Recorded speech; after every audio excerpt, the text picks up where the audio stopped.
Place à la parole de Dieu. Lisons-la ensemble ce matin.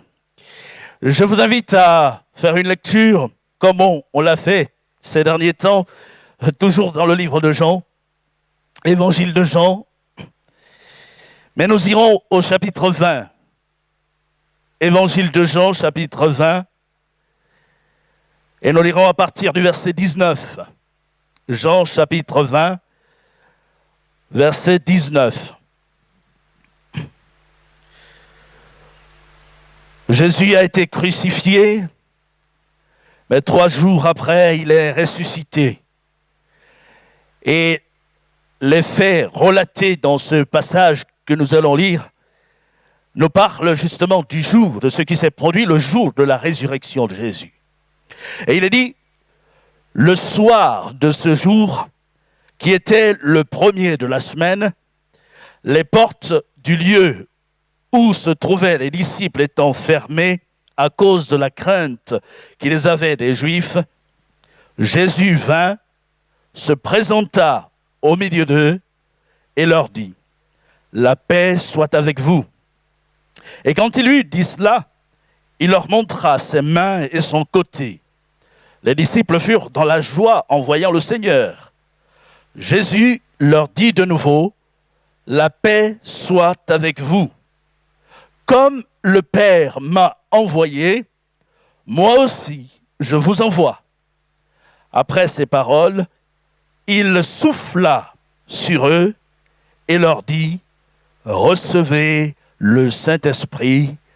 Amen. » Nous arrêtons là notre lecture. Jésus a mangé avec ses disciples le soir où il a été arrêté. Mais avant son arrestation, il leur a dit un certain nombre de choses. Entre autres, il a dit, « Il vous est avantageux que je m'en aille. » Et nous avons évoqué cela pendant plusieurs dimanches maintenant. Avantageux parce que Jésus est allé nous préparer une place et il reviendra nous chercher pour que nous soyons avec lui. Mais aussi avantageux parce que avant sa venue et l'enlèvement de l'Église, il veut que le plus grand nombre soit sauvé. Et pour cela, il nous a donné le Saint-Esprit. Il a promis la venue du Saint-Esprit. Le soir même où il faisait cette promesse, il donnait là aux disciples une assurance pour que, dans le laps de temps où ils ne le verraient plus sur la terre, ils aient cette pleine confiance en lui, mais aussi qu'il puisse poursuivre l'œuvre qui a été commencée et la mission doit se poursuivre. Jésus ne sera plus physiquement sur la terre, mais la mission doit se poursuivre. Elle doit se continuer. Et on voit qu'à la résurrection de Jésus, il revient sur cette réalité de la venue du Saint-Esprit dans l'optique de l'évangélisation du monde. Quand sera venu le Consolateur que le Père vous enverra en mon nom, disait-il, il rendra témoignage de moi. Ben, il ne s'est pas arrêté là. Il a ajouté, vous aussi, vous rendrez témoignage. Et après la résurrection, il leur dit que la paix soit avec vous. Puis il va souffler sur eux, après leur avoir dit, comme le Père m'a envoyé, moi aussi je vous envoie. Il souffle sur eux et il leur dit, recevez le Saint-Esprit. Et je pense qu'il est bon que l'Église se rappelle, se souvienne au quotidien de ce que le Seigneur attend d'elle. Bien souvent, nous sommes renfermés sur nos propres problèmes, nos propres réalités, nos propres difficultés. Et en fait, il y a là comme des œillères qui nous empêchent d'aller plus loin et de voir plus loin. Oh, je ne suis pas en train de minimiser les difficultés, les problèmes des uns et des autres. Rassurez-vous, Hein, j'ai aussi un cœur. Et pour avoir eu des entretiens avec des bien-aimés, je sais qu'il y en a qui ont vraiment des souffrances. Et je ne veux pas ici laisser entendre qu'on est insensible à leurs souffrances. Mais il est aussi vrai que bien souvent, on se replie sur nous-mêmes et on en vient à oublier le reste, au point que, enfin, plus rien ne compte si ce n'est nous. Et parfois même dans nos prières, tout est centré sur nous. Nous. Mais le Seigneur veut nous amener à réaliser que, certes, il y a nous, mais il y a les autres. Jésus ne s'est pas replié sur lui-même. Il a pensé aux autres. Il a pensé à nous. Il est venu vers nous. Et au moment où il ressuscite et qu'il peut se présenter encore devant ses disciples, il montre qu'il a toujours cet état de cœur de penser aux autres, à ceux qui ne sont pas encore sauvés, et ceux qu'il a déjà touchés doivent partager cette même vision et aller encore plus loin, annoncer l'évangile, annoncer la parole de Dieu. Et cette vision n'a pas changé. L'état de cœur du Seigneur est toujours le même, et il veut gagner le plus grand nombre à la vie éternelle. C'est pour cela qu'il est venu. Et la mission doit se poursuivre. Ce matin, je voudrais m'arrêter sur l'expression « recevez le Saint-Esprit ». Recevez le Saint-Esprit. Pour accomplir ce que le Seigneur attend de nous, il est important que le Saint-Esprit remplisse nos vies. Il sera dit au sujet de Zorobabel, ce n'est ni par la puissance, ni par la force, mais c'est par mon esprit. C'est le Seigneur qui parle, c'est par mon esprit. Et il y a là un principe qui est immuable. Nous ne pouvons pas accomplir l'œuvre de Dieu par des méthodes humaines, par l'efficacité de la force humaine. Nous avons besoin de la personne du Saint-Esprit. Et il est important aussi, qu'en le réalisant, nous ouvrions notre porte. Recevez le Saint-Esprit. Je sais que bien souvent, on peut avoir des hésitations quand on parle de la vie de l'Esprit, de la personne de l'Esprit, du baptême dans le Saint-Esprit notamment. On peut avoir des hésitations. Il y en a qui sont vraiment frileux et qui ont peur de débordements, des errements. Il y en a eu, c'est vrai, il y en a qui ont exagéré. Mais je crois aussi que la parole de Dieu, qui a de la sagesse, une sagesse infinie, nous donne d'avoir de l'équilibre dans notre marche avec le Seigneur. Et nous ne devons pas avoir peur de l'action du Saint-Esprit dans notre vie et de recevoir le Saint-Esprit, le baptême dans le Saint-Esprit. Nous devons plutôt avoir cette assurance en nous disant Jésus sait ce qu'il y a de bon pour nous et il le saura toujours. Recevoir. Nous avons tous reçu quelqu'un chez nous. On est d'accord? Il y a quelques jours encore, je rendais visite à un couple âgé de l'église qui ne m'avait jamais vu. Mais quand je suis arrivé, ils ne m'ont pas laissé sur le seuil de la porte. Quand ils m'ont vu, c'est le pasteur, ils ont ouvert leur porte et ils disent « Entrez donc ». Oh, c'est vrai, on rentre en pointillé parce qu'on ne connaît pas encore. Hey, ils m'ont mis à l'aise tout de suite. Allez, asseyez-vous, installez-vous. Ils m'ont reçu.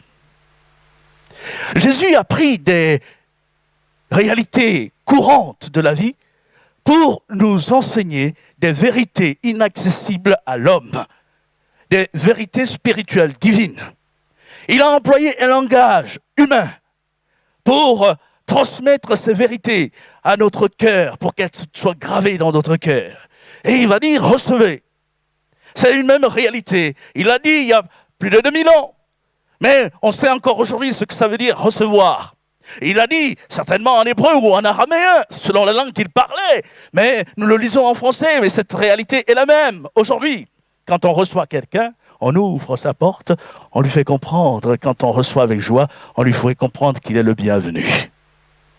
Et quand Jésus dit « recevez le Saint-Esprit », il parle aussi de cette disposition de cœur que nous devons avoir à l'égard de la personne du Saint-Esprit. Non pas être méfiant, distant, mais il parle d'avoir notre cœur grand ouvert. Car c'est réellement de cela qu'il s'agit quand, dans ses paroles, dans ses propos, recevez le Saint-Esprit.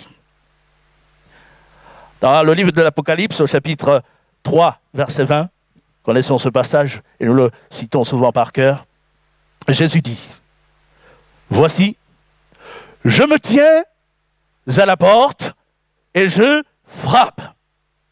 Si quelqu'un entend ma voix et ouvre la porte, j'entrerai chez lui, je souperai avec lui et lui avec moi. »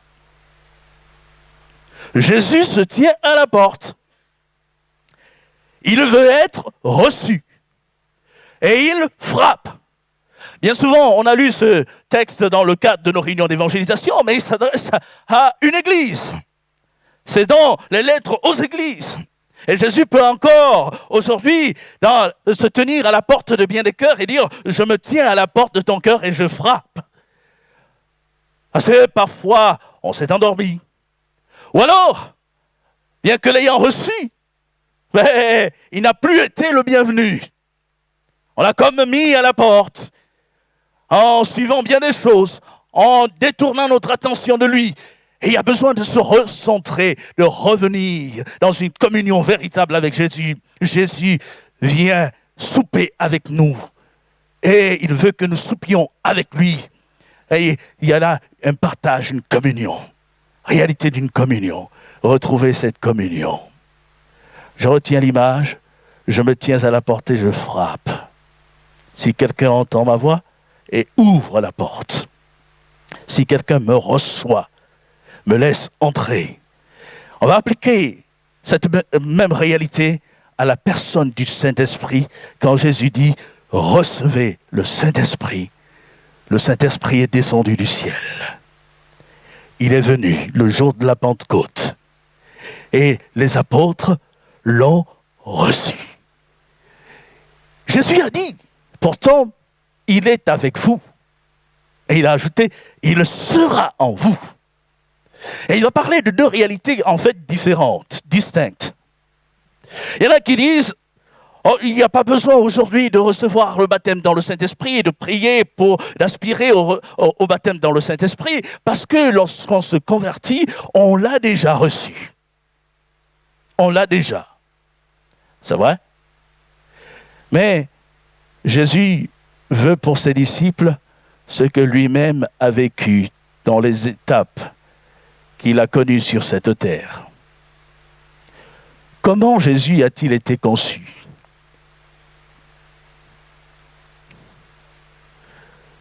Par l'action du Saint-Esprit. L'ange Gabriel s'est adressé à Marie, qui se posait des questions sur la manière dont cela allait se produire, en lui disant « Le Saint-Esprit viendra sur toi et la puissance du Très-Haut te couvrira de son ombre. C'est pourquoi le Saint-Enfant qui naîtra de toi sera appelé Fils de Dieu, conçu par le Saint-Esprit. » Pensez-vous, croyez-vous que Jésus était rempli du Saint-Esprit dès le sein de sa mère? Oui ou non?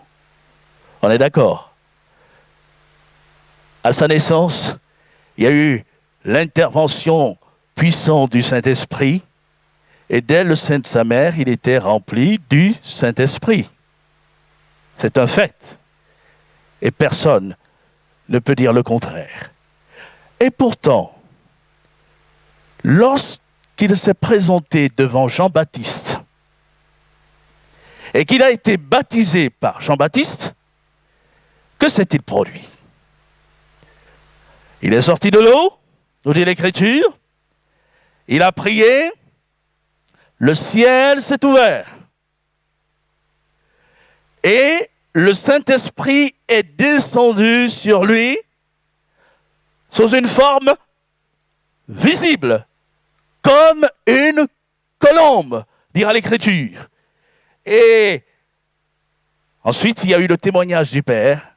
Celui-ci est mon Fils bien-aimé en qui j'ai mis toute mon affection.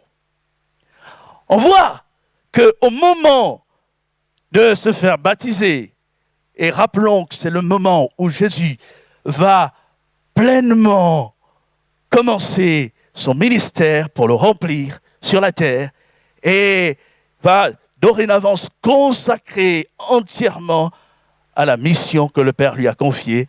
Jésus est rempli tout à nouveau de la puissance du Saint-Esprit. À sa naissance, il était déjà, mais à son baptême, il l'est encore. Le Saint-Esprit s'est-il retiré de lui entre-temps? Non. Non, il ne s'est pas retiré de lui. Ce sont deux moments distincts, deux expériences distinctes. Et en fait, le Seigneur veut pour ses enfants la même réalité. Personne ne peut dire que Jésus-Christ est le Seigneur, ne peut confesser Jésus-Christ comme étant le Sauveur et le Seigneur de sa vie, si ce n'est par le Saint-Esprit. Donc, le Saint-Esprit participe de notre nouvelle naissance en Jésus-Christ. On arrive à comprendre la réalité de la croix, non pas par l'intelligence, mais elle est gravée dans notre cœur. Et ainsi s'accomplissent les propos de Jésus à Nicodème. Je te le dis en vérité, si tu ne nais de nouveau, tu ne peux entrer dans le royaume des cieux. Comment cela peut-il se faire? Comment un homme peut naître quand il est vieux? Peut-il rentrer dans le sein de sa mère et renaître? Et Jésus de dire à Nicodème, en vérité, je te le dis, si quelqu'un ne naît d'eau et d'esprit, il ne peut entrer dans le royaume de Dieu. Naître d'eau et d'esprit, ce n'est pas le baptême d'eau, ce n'est pas le baptême dans le Saint-Esprit. Dans cette circonstance-là, il s'agit de l'eau de la parole de Dieu qui régénère le cœur. Mais la parole n'est pas sans l'esprit. L'action du Saint-Esprit qui rend vivante cette parole dans le cœur et qui amène un changement véritable dans la vie de l'homme. Naître de l'esprit, naître de nouveau. Ça, c'est une première expérience. Et au moment où Jésus se tient devant les disciples à la résurrection, ils l'ont déjà reçu comme leur sauveur. Le Saint-Esprit a travaillé dans leur cœur. Ils ont pu confesser, à l'instar de Pierre, « Tu es le Christ, le Fils du Dieu vivant ». Mais le Seigneur a encore pour eux une autre étape, une autre expérience, celle du revêtement de la puissance d'en haut. Comme lui-même, au début de son ministère, a dû connaître le revêtement de la puissance d'en haut, et il veut que ses disciples connaissent exactement la même réalité, la même expérience. Et le jour de la Pentecôte, cela va s'accomplir. Ils recevront la puissance du Saint-Esprit. Et on comprend qu'il y a cette attitude d'ouverture de cœur à avoir. Parce qu'avant que le Saint-Esprit descende sur eux, le jour de la Pentecôte, on lit dans Actes chapitre 1er, verset 14, « Tous d'un commun accord, persévéraient dans la prière avec les femmes et Marie, mère de Jésus, et avec les frères de Jésus. » Pourquoi persévéraient-ils dans la prière? Où étaient-ils? Ils étaient à Jérusalem. Parce que Jésus leur avait dit d'attendre ce que le Père avait promis. Et ils attendaient en prière. Ils persévéraient dans la prière. Et ils savaient que ce que Jésus avait promis allait se réaliser. Et effectivement, dans Actes chapitre 2, nous lisons, le jour de la Pentecôte, ils étaient tous ensemble dans le même lieu. Tout à coup, il vint du ciel, comme un bruit, comme celui d'un vent impétueux. et il remplit toute la maison où ils étaient assis. Des langues semblables à des langues de feu leur apparurent, séparées les unes des autres, et se posèrent sur chacun d'eux. Et ils furent tous remplis du Saint-Esprit et se mirent à parler en d'autres langues, selon que l'Esprit leur donnait de s'exprimer. Et là, cette parole du Seigneur, recevez le Saint-Esprit, a pris tout son sens dans l'expérience vécue par les disciples de Jésus. Et tout cela pour dire que nous ne pouvons pas nous passer de la personne du Saint-Esprit, de son action dans notre vie. Et nous sommes appelés à aspirer à cette plénitude de l'Esprit pour pouvoir être forts et efficaces dans notre service, dans le témoignage que nous avons à rendre. Je me suis arrêté sur ce verbe « recevoir » et je me suis aperçu qu'il revient plusieurs fois dans le livre des Actes des Apôtres. Et toujours appliqué à la personne du Saint-Esprit, et même plus précisément au baptême dans le Saint-Esprit. Dans Actes, chapitre 1er, verset 8, on a souvent là aussi cité ce texte. On peut lire même à partir du verset 6, où il dit « Alors les apôtres réunis lui demandèrent « Seigneur, est-ce en ce temps que tu rétabliras le royaume d'Israël ?»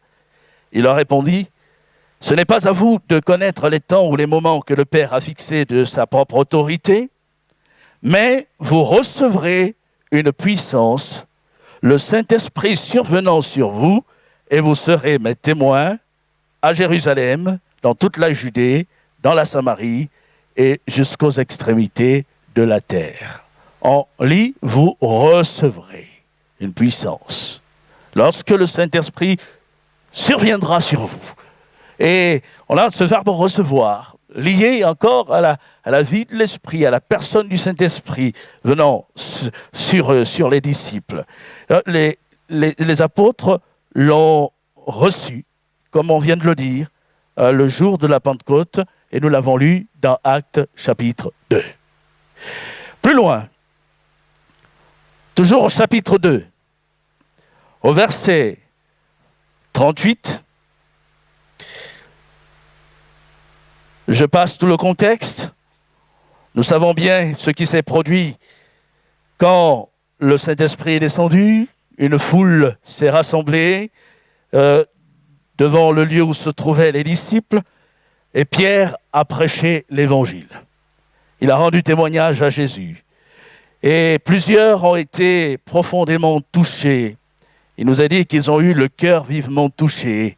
Et ils ont posé cette question aux apôtres, « Hommes frères, que ferons-nous » Verset 38, Pierre leur dit, « Repentez-vous et que chacun de vous soit baptisé au nom de Jésus-Christ pour le pardon de vos péchés, et vous recevrez le don du Saint-Esprit.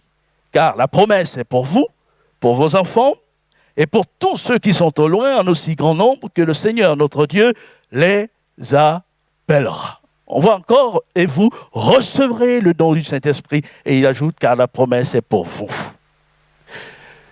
La promesse était pour les apôtres qui ont vu Jésus, qui ont mangé et bu avec lui, qui l'ont accompagné pendant qu'il était sur la terre.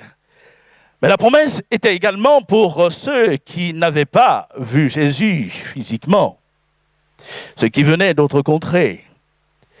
Et Pierre ira même plus loin. La promesse est pour vous, pour vos enfants, au moins 2 générations d'écart.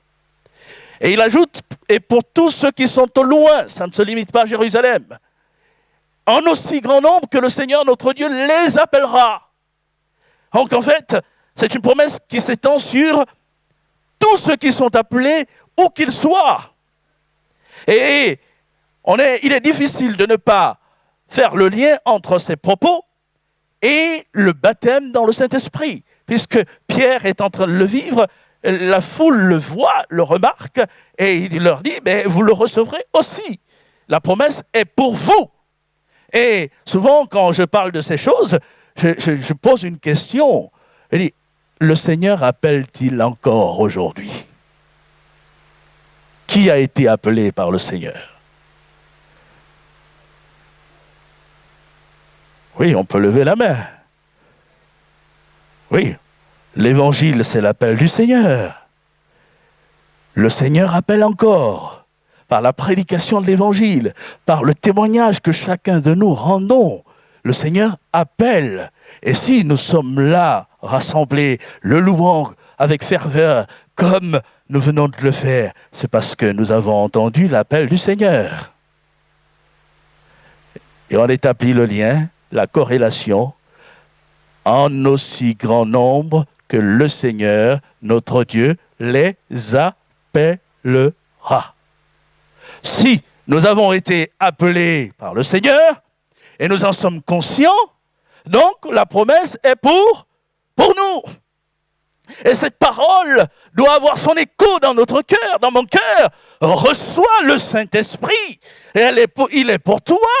La promesse est pour toi. Sois baptisé dans le Saint-Esprit.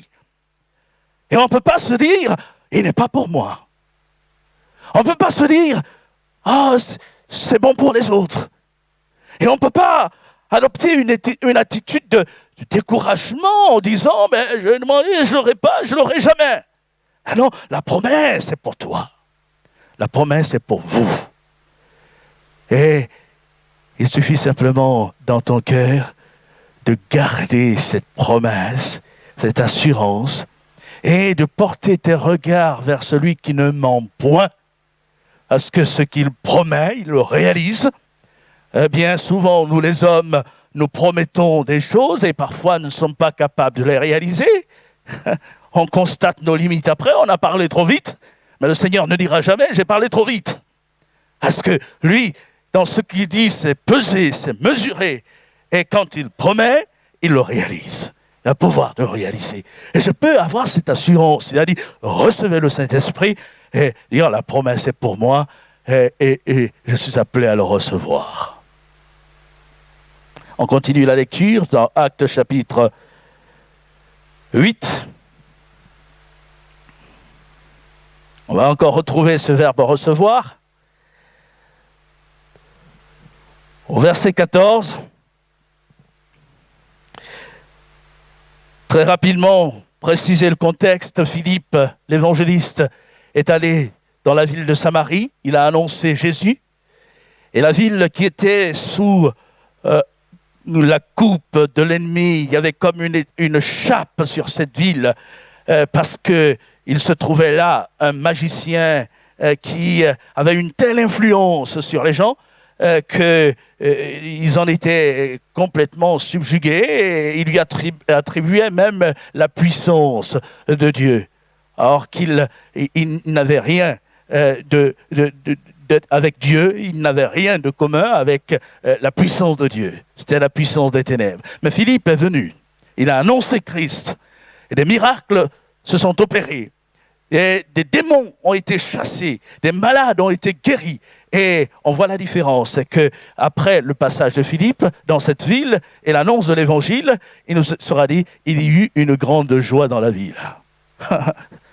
Et ils étaient là, subjugués par Simon le magicien, mais il n'y avait pas de joie. Les gens, ils étaient là, ils croupissaient dans leurs maux, sous leurs maux, leurs maladies, et même sous l'emprise démoniaque.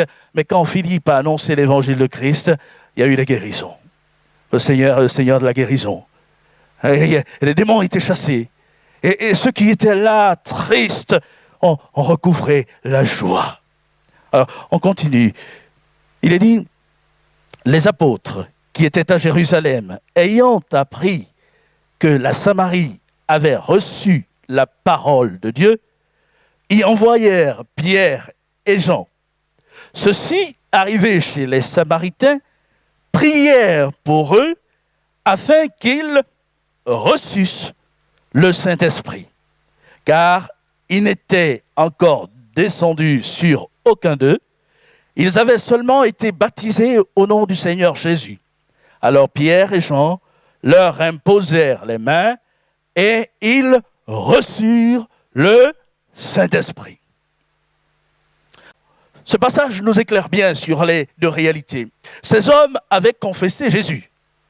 Ils avaient reçu Jésus, on vient de le dire, avec joie. Il y a eu une grande joie. Donc le Saint-Esprit les a convaincus de péché et les a amenés à reconnaître Jésus comme étant le Seigneur.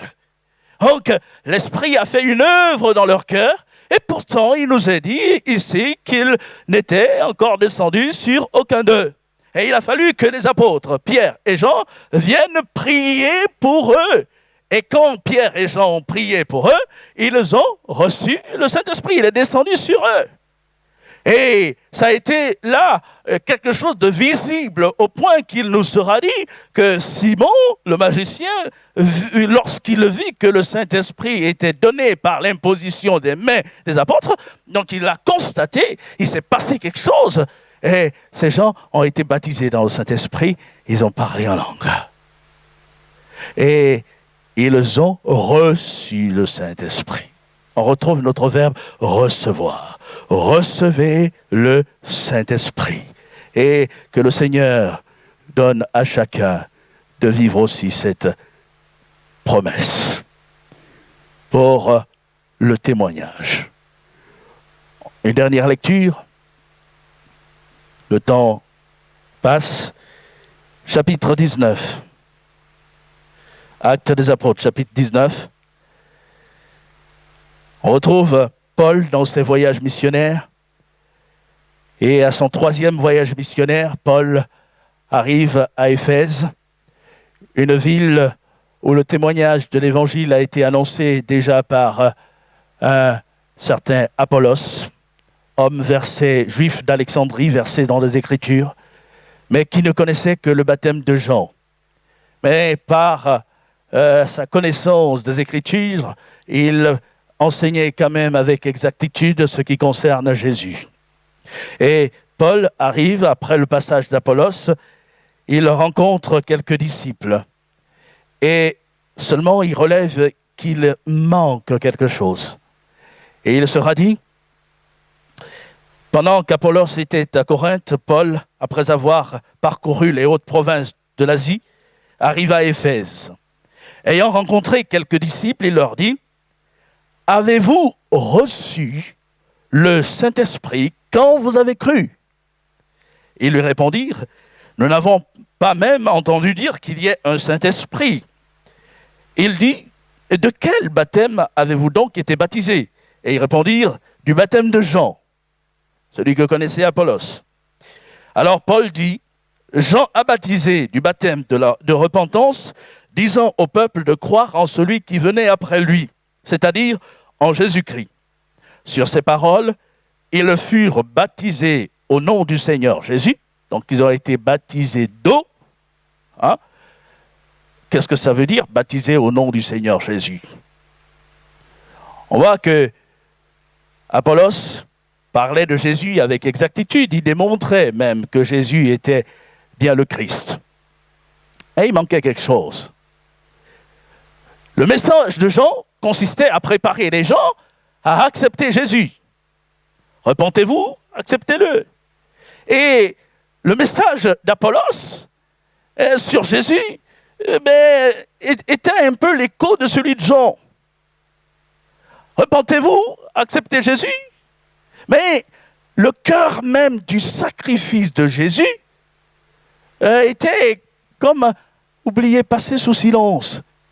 Et quand Paul dit de baptiser au nom de Jésus, il ne s'agit pas simplement de prendre les gens et les plonger dans l'eau. Il s'agit de mesurer pleinement ce qu'est le baptême en Christ. Le baptême en Jésus-Christ, Paul l'explique aux Colossiens, c'est un ensevelissement et une résurrection, une nouvelle vie.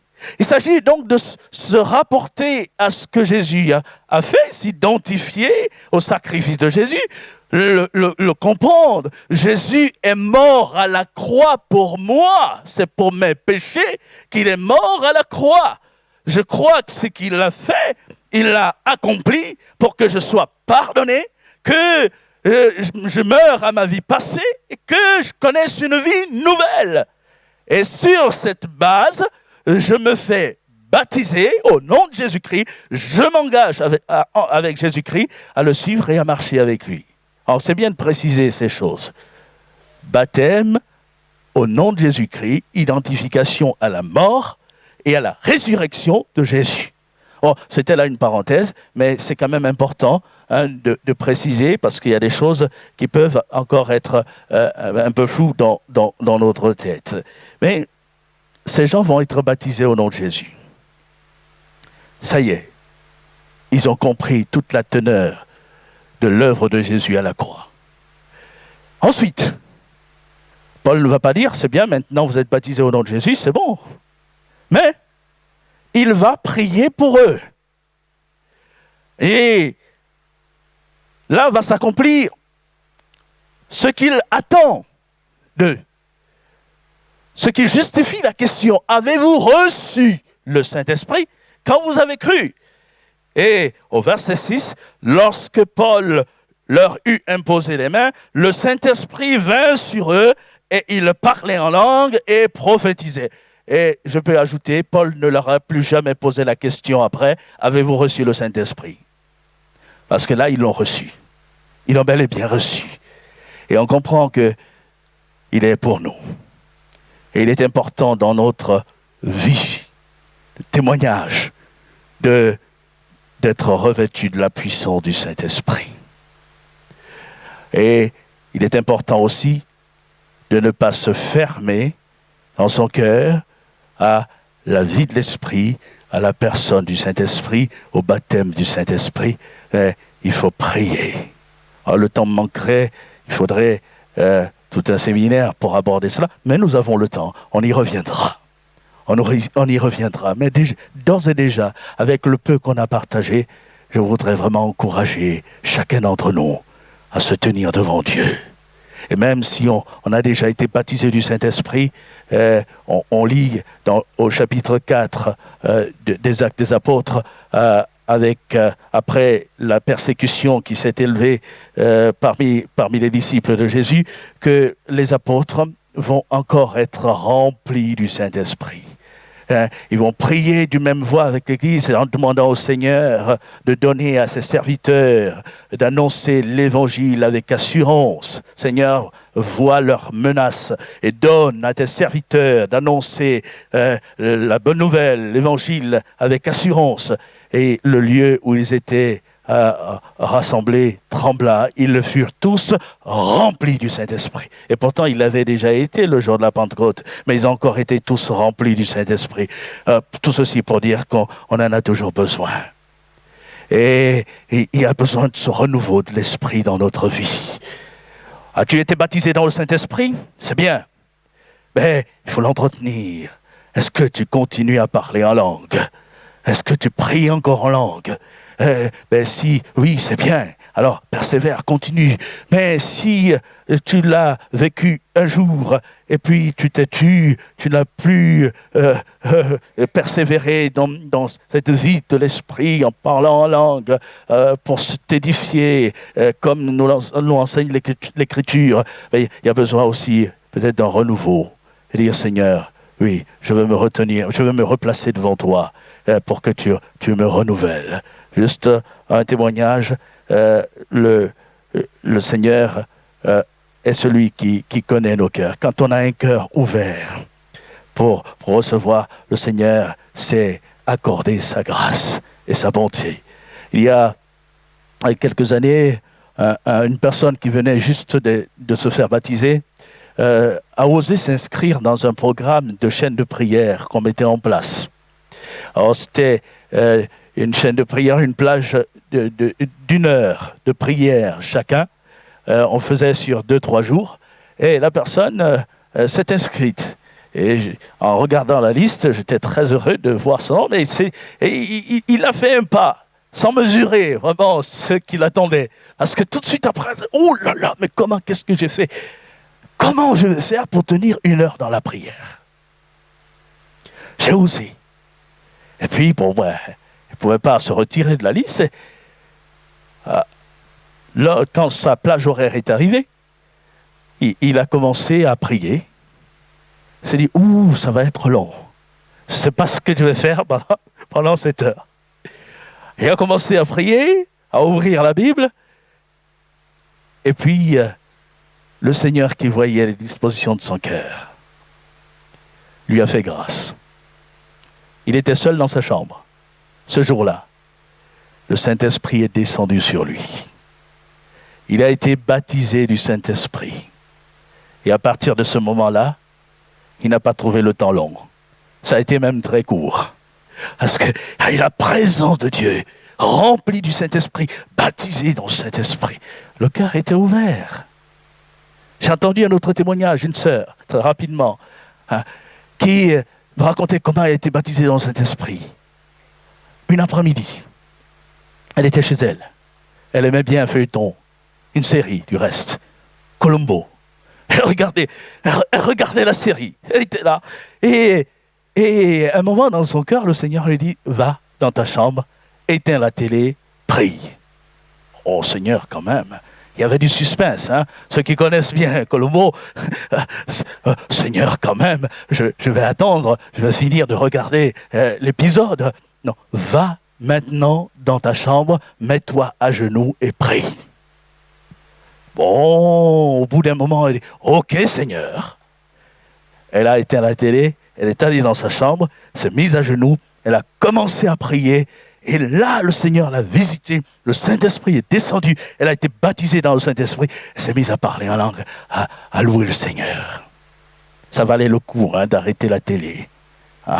Qu'est-ce que ça peut parfois prendre du temps et nous faire perdre du temps? Alors, je ne suis pas de ceux qui disent ne regardez jamais la télé.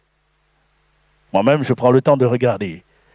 Mais il est bon quand même de ne pas gaspiller son temps, des heures et des heures, là devant l'écran, alors qu'on peut se tenir devant Dieu, on peut prier, on peut prendre le temps de méditer la parole de Dieu, on peut aussi là prendre le temps de prier pour quelqu'un, d'évangéliser, d'annoncer la parole, et que le Seigneur vraiment nous aide. Ne nous replions pas sur nous-mêmes, sur nos réalités, sur nos problèmes, même s'ils sont justifiés, cela est justifié du reste, mais que nos regards soient portés sur l'essentiel, sur ce que Jésus attend de nous. Recevez le Saint-Esprit. Et mardi, nous prierons ensemble. Dans le cadre de notre réunion de prière, on prendra le temps de prier les uns avec les autres. Priez pour ceux qui n'ont pas encore reçu le baptême dans le Saint-Esprit. Prions pour que le Seigneur nous renouvelle dans la vie de l'Esprit. Parce que dans le monde où on est, il y a besoin de cette manifestation de la puissance de Dieu, de l'Esprit de Dieu, pour que les cœurs soient touchés. Jésus n'a pas changé, il demeure le même. Il veut encore opérer des miracles par les membres de son corps. Et d'ailleurs, la semaine prochaine, c'est ce que nous verrons ensemble dans le cadre de notre culte commun. On parlera de la réalité du corps, des membres du corps que nous sommes. Et Jésus veut se servir encore de chacun de nous. Levons-nous ensemble, prions. Que le Seigneur nous bénisse. Ô Seigneur notre Dieu, nous